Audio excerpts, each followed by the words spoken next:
bonsoir, bienvenue au 13h sur votre télévision. Voici les titres de l'édition. On connaît depuis hier le nouveau gouvernement de Patrice Talon. La liste des nouveaux ministres a été présentée par le secrétaire général Edouard Ouinworo. Il était l'invité du 20h de ce jeudi. Comment détecter et dénoncer des actes de corruption de façon efficace? Les organisations de la société civile renforcent leur capacité à ce sujet. L'initiative émane de l'ONG Alcré en collaboration avec le programme de renforcement et participation de la société civile. Enfin, une prime à l'excellence dans votre 13h. Des élèves ont été récompensés pour les bons résultats obtenus au cours de l'année dernière. À suivre dans ce journal la cérémonie de remise de prix.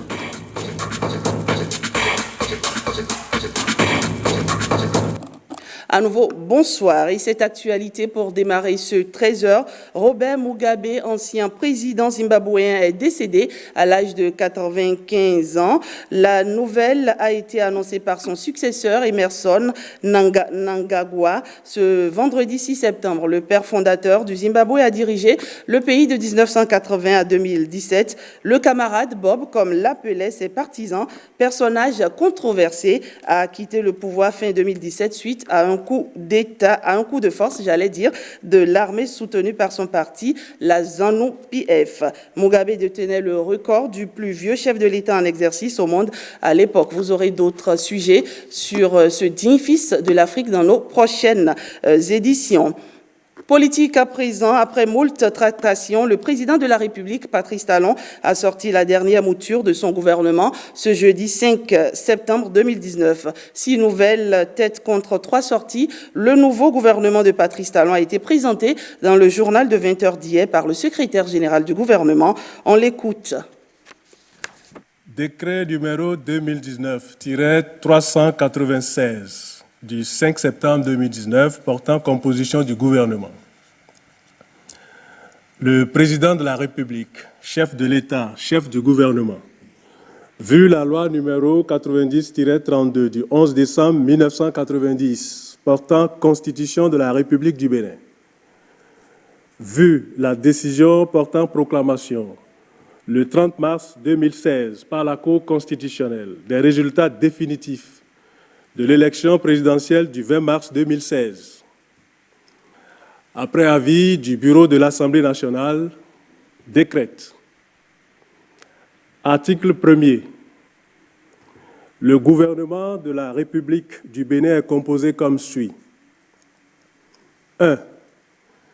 Ministre d'État chargé du plan et du développement, M. Abdoulaye Biachane.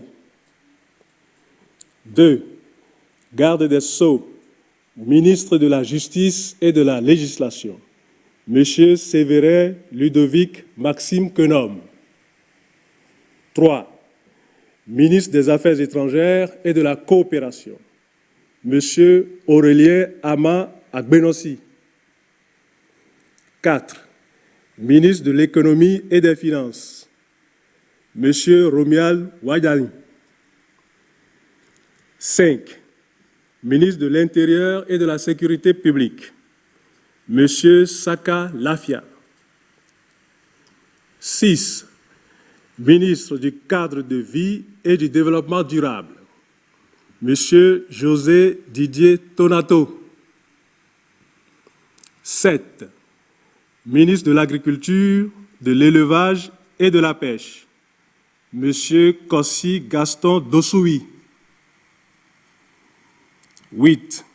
Ministre de la Décentralisation et de la Gouvernance locale, M. Alassane Seydou. 9. Ministre du Travail et de la Fonction publique, Madame Adidatou Alia Matisse. 10. Ministre des Affaires sociales et de la microfinance, Madame Véronique Tani-Fodé, épouse Mewanou. 11. Ministre de la Santé, M. Benjamin Ignace Baudourin Humpati. 12. Ministre de l'Enseignement supérieur et de la Recherche scientifique, Madame Éléonore Yahi, épouse Ladécan. 13. Ministre des Enseignements secondaires, techniques et de la formation professionnelle, Monsieur Maouyon Kako. 14. Ministre des Enseignements maternels et primaires, Monsieur Saliman Karimou. 15. Ministre du Tourisme, de la Culture et des Arts, Monsieur Babalola Jean-Michel Hervé Abimbola. 16. Ministre du Numérique et de la Digitalisation, Madame Aurélie Adam Soulé, épouse Zoumarou. 17. Ministre des Infrastructures et des Transports, Monsieur Hervé Yves Hekome. 18. Ministre de l'Industrie et du Commerce, Madame Sadia Alimatou Assouma. 19. Ministre de l'Énergie, Monsieur Dona Jean-Claude Oussou. 20. Ministre de l'Eau et des Mines, Monsieur Samou Seydou Adambi. 21. Ministre des Petites et Moyennes Entreprises et de la Promotion de l'Emploi, Monsieur Modeste Tiouté Kérékou. 22. Ministre des Sports, Monsieur Oswald Homeki. 23. Ministre de la Communication et de la Poste, Monsieur Alain Sourou Orunla. 24. Ministre délégué auprès du Président de la République chargé de la Défense nationale, Monsieur Fortuné Alain Nouati. Article 2.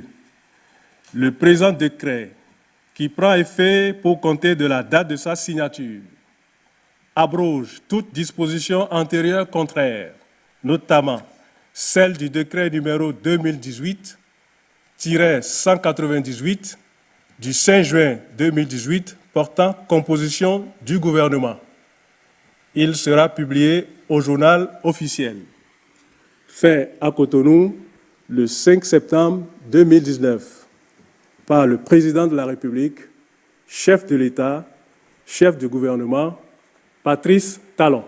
Les passations de service entre les ministres entrants et les ministres sortants doivent être terminées pour vendredi le 6 septembre 2019 à 18h30 au plus tard. Un peu plus de 3 ans après son entrée en fonction, le président Patrice Talon procède donc à un nouveau remaniement ministériel. 6 entrées, 3 sorties et un subtil jeu de chaises musicales dont le détail nous est ici présenté par James William Baguidi. Une configuration de base peu modifiée, des ténors maintenus, 3 sorties pour 6 entrées. Le remaniement ministériel intervenu ce jour au Bénin porte les germes de la stabilité, même s'il réserve quelques surprises.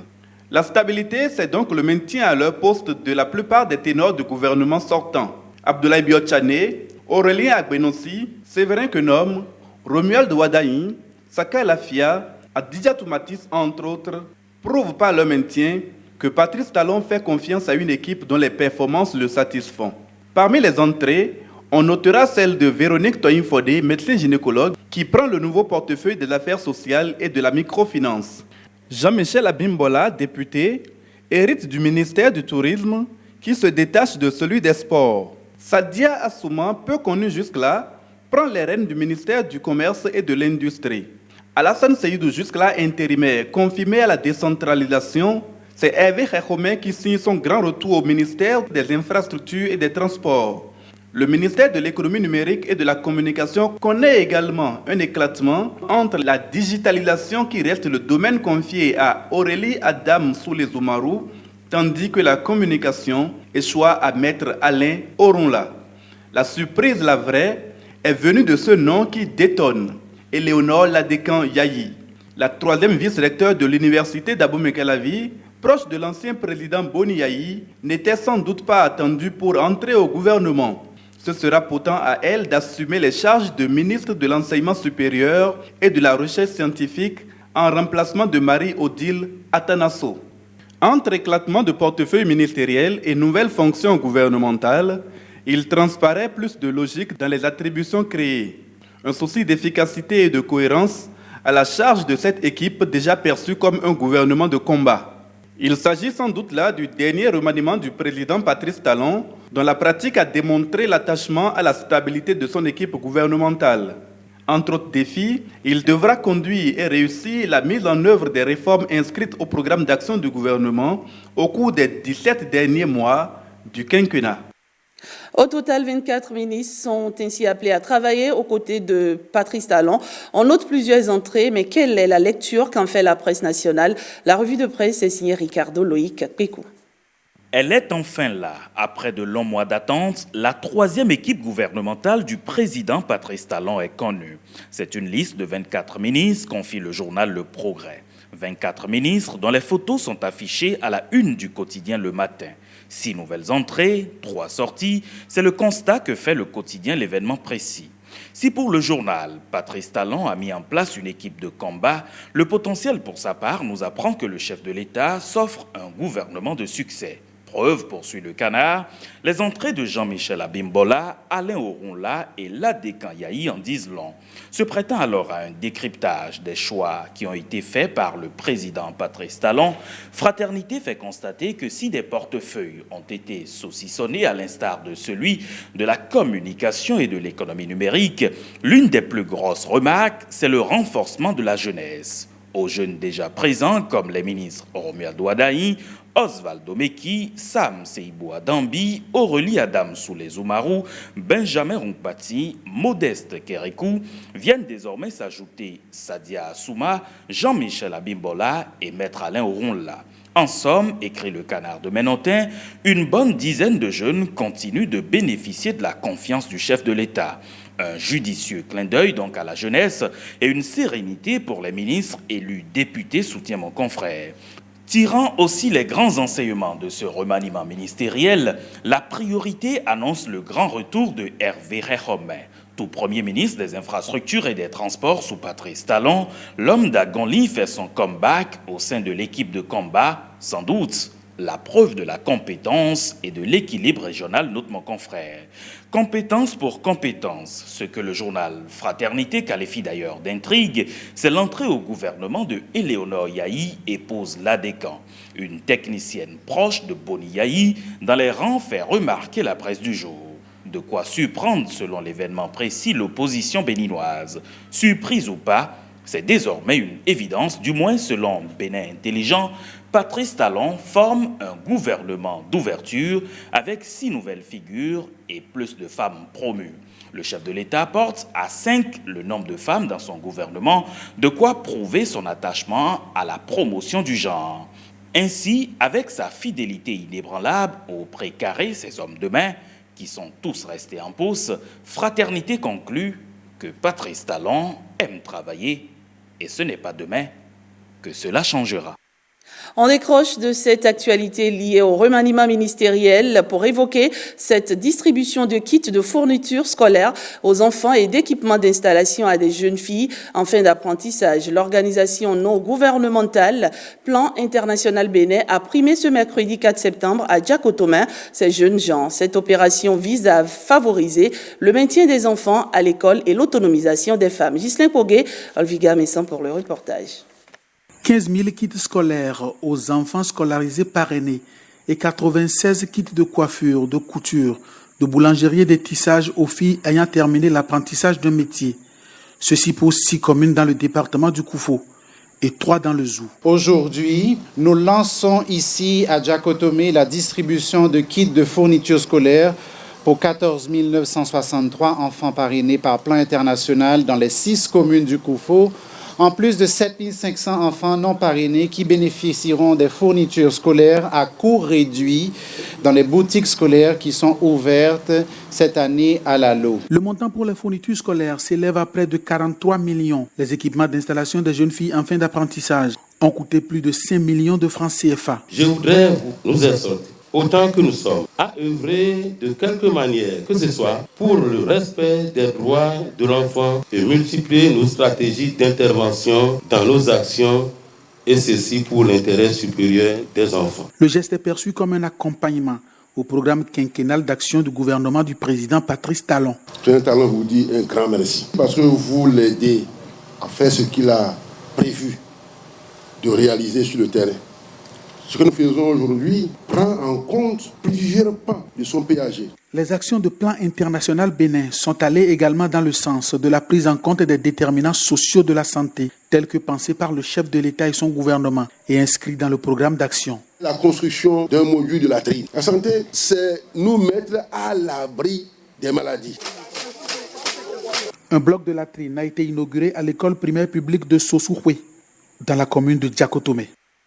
Et je vous l'annonçais dans les titres, des élèves ont été primés pour les résultats obtenus au cours de l'année dernière. Une remise de prix initiée par le secrétaire général adjoint du ministère de l'économie numérique et de la communication. L'objectif est d'inciter les élèves à être les meilleurs de leur promotion afin que des cadres compétents puissent en sortir pour poursuivre et accompagner les actions du chef de l'État. Michel Egué d'Orcastito. Est-ce que vous êtes les meilleurs? C'est vrai ou c'est faux? C'est vrai? Ils reçoivent des fournitures scolaires en récompense des bons résultats obtenus au cours de l'année scolaire 2018-2019. Les meilleurs élèves de l'arrondissement de Sodoromé dans la commune de Boïkon sont ainsi primés et encouragés pour leurs efforts. Vous êtes l'étendard, vous êtes une image, une icône que vos camarades doivent suivre désormais. Ceci dit, vous ne devez pas perdre cette place. Ceux qui sont premiers chercheront à être toujours premiers, les seconds, les troisièmes chercheront à monter, si bien qu'au niveau de l'arrondissement, on finira par être premier de la commune, premier du département et premier du département. L'excellence est une bonne chose. Ça excite à l'émulation. Ça invite à faire des efforts, encore d'efforts, encore plus d'efforts. Alors, mes chers enfants, je souhaite vivement que vous soyez excellents, mais que vous vous dites que l'excellence n'est pas un but qu'on atteint. Dès que vous atteignez l'excellence, vous devez encore viser loin. Une ambition partagée par le parrain et initiateur de cet événement, Séraphin Loussin, secrétaire général adjoint du ministère de l'économie numérique et de la communication. C'est le président de la République du Bénin, Patrice Talon, qui est le symbole de l'excellence. Et d'ailleurs, c'est sur lui que je vais surtout développer mon pensée, parce que si je suis en train d'œuvrer pour qu'il y ait l'excellence à Sodoromé, c'est que je parvienne à créer cette pépinière de personnes dont il a besoin, parce qu'il a besoin d'excellence, il a besoin des hommes bien formés pour l'accompagner dans le développement de cette nation qu'il est en train de pousser doucement au rang des grandes nations de ce pays. Cette journée d'excellence a aussi été l'occasion de lancer officiellement les activités du mouvement Tochenagno, un mouvement qui a pour principal objectif d'impacter positivement le développement de l'arrondissement de Sodoromé. Ouverture ce mardi à Boïkon d'un atelier de formation des organisations de la société civile sur la corruption.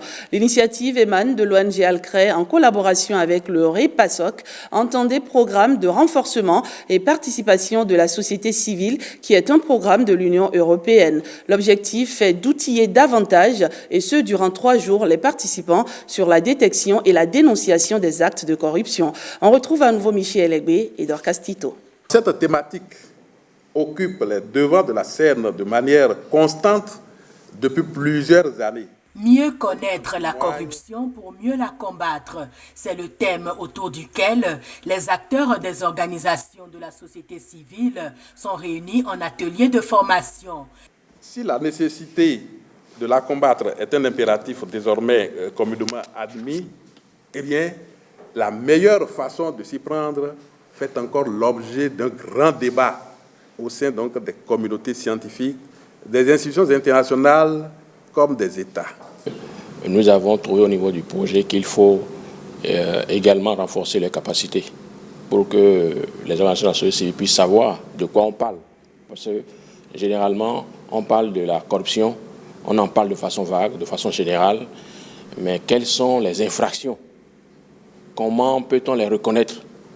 C'est de ça que nous allons parler tout au long de cet atelier et nous espérons qu'au sortir de cet atelier, chacun sera aguerri pour reconnaître facilement la corruption et se donner les moyens donc de les dénoncer aux autorités compétentes. Les manifestations de la corruption, l'histoire des grands scandales financiers, le cadre juridique de lutte contre la corruption sont entre autres communications. Le projet nous donne l'occasion de renforcer notre connaissance du phénomène, bien sûr de la corruption et dans le mécanisme qu'on peut sanctionner pour mieux détecter, documenter, dénoncer les malversations financières. Au terme de cette formation, un manuel sera édité sur les techniques de détection et de dénonciation des cas de corruption au Bénin. Toujours dans ce 13h, retenez que le personnel de l'Agence territoriale pour le développement agricole, pôle 4 du ministère de l'Agriculture, de l'Élevage et de la Pêche est depuis ce mardi en atelier de formation à Boïkan. Ils renforcent leur capacité pour les fonctions avancées du logiciel Excel, une formation initiée par l'ATDA 4 avec l'appui technique et financier de l'ONG américaine Technoserve Bénin. Michel Egbe, Dorcastito. Ils sont formés entre autres sur la bonne mise en forme des documents, la réalisation des graphiques et des microcommandes. Les chefs cellules communales et les membres de la cellule de suivi-évaluation ajoutent ainsi à leurs connaissances antérieures de nouvelles notions sur le logiciel Excel avancé selon la norme ICDL. Nous savons que les outils bureautiques Word, Excel et tout ça là sont les plus utilisés dans nos administrations au sein des organisations. Alors Technoserve va lancer un appel d'offres et nous avons gagné et nous sommes là pour former et renforcer les capacités sanctionnées comme je l'ai dit par une certification ICDL du personnel de l'ATDA 4. Cette formation est donc capitale parce que permettant d'accroître les performances des agents sur le terrain. Ayant constaté le niveau actuel de nos agents, que ce soit sur le terrain ou au niveau de l'aviation générale, par rapport à la manipulation et l'utilisation de ces données, nous nous sommes rendus compte qu'il fallait faire quelque chose. Et pour y arriver, nous avons sollicité l'appui d'un partenaire technique et financier, en l'occurrence l'ONG américaine Technoserve, qui a bien voulu nous accompagner. Après avoir équipé l'ensemble du personnel technique de l'Agence territoriale de développement de pôle 4, et en matériel informatique, notamment les smartphones et autres logiciels de formation des producteurs, dans le cadre du suivi et de la mise en place du dispositif de suivi, il est prévu de renforcer leurs capacités dans l'utilisation d'un certain nombre de fonctions, dont les fonctions avancées de Excel qui leur permettent de collecter, d'analyser et de fournir les données en temps réel dans un délai rapide qui puisse permettre des prises de décision sur des bases beaucoup plus contextuelles. À l'issue des différents modules, les participants seront désormais capables de traiter efficacement des données sous toutes ses formes dans les fonctions avancées du logiciel Excel. Et sachez que le complexe scolaire de l'Issazoumé Centre dans la commune d'Agbanizon a servi de cadre ce week-end pour la tenue du congrès constitutif de l'association de développement de cette localité. Il a été essentiellement question d'élire et de porter sur les fonds baptismaux le bureau exécutif de cette association, des assises qui ont connu la présence du maire de la commune d'Agbanizon ainsi que des têtes couronnées. Le reportage. Une nouvelle page s'ouvre dans l'histoire de l'arrondissement de l'Issazoumé dans la commune d'Agbanizou. Les filles et fils de la localité se réunissent ainsi 19 ans après en congrès constitutif pour élire le nouveau bureau de leur association de développement.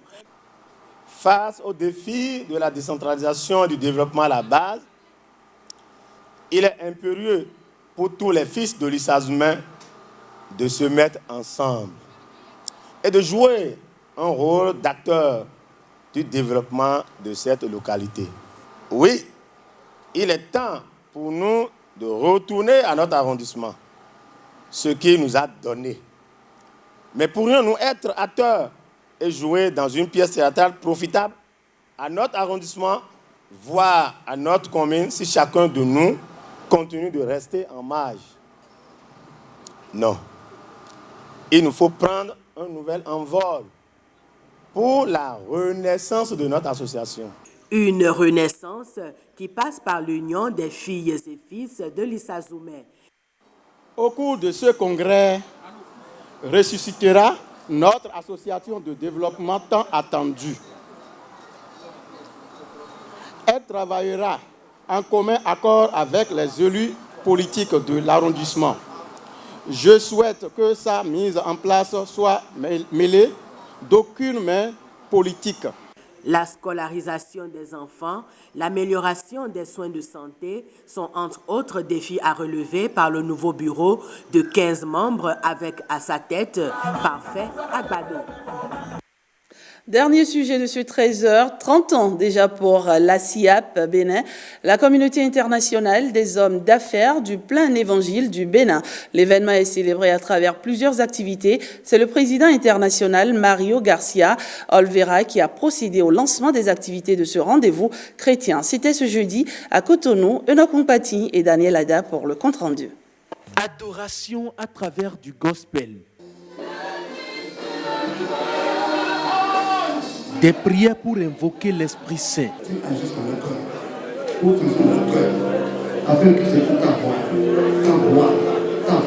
Et même des témoignages. J'ai dit, toi, liquide qui coule, je maudis ton origine. Et ta source tarie, tu n'as pas de place en moi. Tout est au rendez-vous pour la célébration de la 8e Convention nationale, couplée avec le 30e anniversaire de la CIAP Bénin, la communauté internationale des hommes d'affaires du plein évangile section Bénin. 30 ans dans la vie d'une organisation, vous savez, c'est beaucoup. Nous avons traversé des vallées, des pluies, des tornades, mais l'organisation a subsisté. Et Dieu agit vraiment dans la vie de l'organisation et dans la vie de chacun de ses membres. La CIAP Bénin est un mouvement d'évangélisation au sein duquel se trouvent des femmes et des hommes qui croient que Jésus-Christ agira encore dans leur vie. En disant qu'il agira encore, c'est que nous avons les yeux ouverts sur l'avenir. Pour dire au-delà de ce que nous avons déjà vu par le passé, nous voulons vraiment expérimenter de nouvelles choses. Nous voulons voir non seulement des malades guéris, des aveugles avoir la vue complète, mais nous voulons également que des morts ressuscitent au travers de ce ministère. Les participants sont venus d'un peu partout du continent africain. Durant 3 jours, ils vont fortifier leur foi en Jésus-Christ. Le peuple de Dieu doit être prêt, sanctifié. Où nous allons écouter des hommes, des éminents hommes de Dieu venus d'ailleurs et qui sont inspirés par le Saint-Esprit pour nous enseigner sur comment marcher avec Dieu, comment faire les affaires avec Dieu. Des heureux, la CIAP Bénin en a fait depuis sa création. Aujourd'hui, on peut enregistrer beaucoup d'hommes d'affaires et c'est grâce à la communauté, d'autres personnes qui ont eu des changements dans leur vie, dans leur couple, dans leur maison, dans leurs activités. Et d'autres même, ils ont décidé à travers la communauté. C'est la communauté qui ont compris les merveilles de Dieu. Et aujourd'hui, on les voit qui sont des hommes de Dieu. En dehors du partage de la parole de Dieu, ces retrouvailles constituent également pour ces hommes de Dieu un creuset d'affaires. C'est fini pour ce 13h. Merci de l'avoir suivi. À demain.